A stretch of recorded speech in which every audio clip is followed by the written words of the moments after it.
Eagles game that's coming up.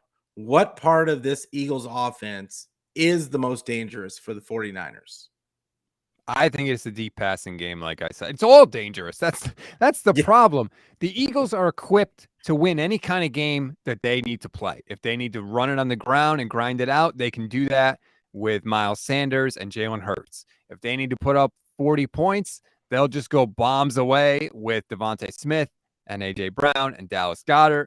Like any kind of game the Eagles need to play. If they need to hold the other team out of the end zone all day, well, great. They've got 4 guys on their defensive line that have 10 plus sacks. Like it is, they're just freaking good everywhere. So the deep passing game scares me the most. But the real thing that scares me is I don't know where you attack. Mm-hmm. Yeah. It's where I guess the what I'm looking at is Jalen Hurts coming. He says he's not 100% with his shoulder.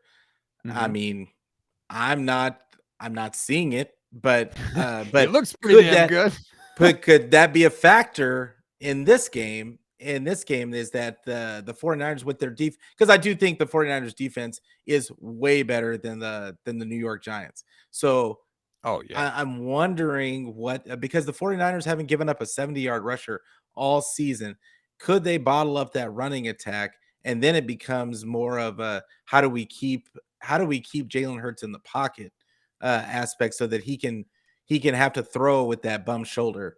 But I guess my question is like what the is that deep passing game going to be their most dangerous thing? I think really there it's going to be how the Jalen Hurts running off of their running game, because they're going to be running with their running backs, and then but the 49ers have never had an answer for a mobile quarterback.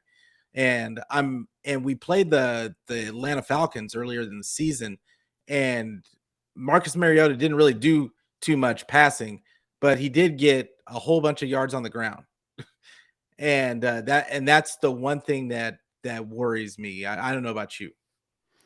Yeah, I think the 49ers philosophy is kind of like, yeah, we'll give up some deep passes. Like you're going to get a couple of those on us, but you're Mhm. only going to get 1 or 2. And if you want to set up and try all day to throw deep passes, guess what? That plays right into our hands because we're going to rush the passer and we're going to disrupt you and cause problems. I think that's sort of the Niners' philosophy.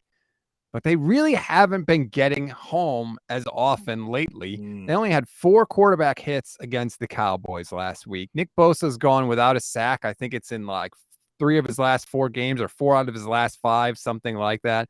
And the truth is, while they may be able to provide pressure, like most of the sacks come from Bosa. The rest, Bosa has 18 and a half on the regular season. I think the next leader was like Ebukam with like four and a Yeah. half. So It's yeah, not like the Eagles where you've got 4 guys with 10 sacks.